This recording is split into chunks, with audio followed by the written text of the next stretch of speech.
Yan, bumuhos ang malakas na ulan. Tamang-tama sa ating mga patanim na palay. Yes, palay na naman ang itatanim dyan. Dahil katatapos lang ng munggo season.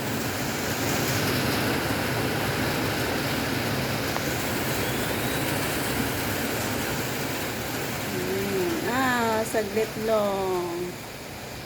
Saglit lang ang ulan. Saglit lang ang buhos ng ulan.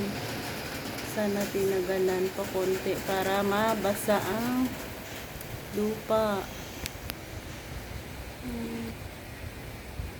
Pero medyo madilim pa naman ang langit. Nakabubuhos pa ulit. Ayan. Saglit lang.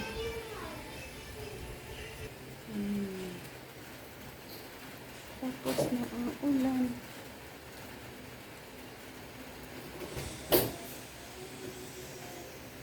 Sana ang medyo maitim na clouds na yan ay babagsak pa.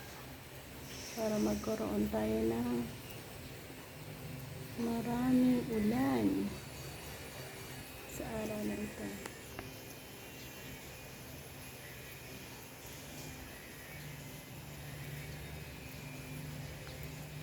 So yan, abangan natin ang ulan.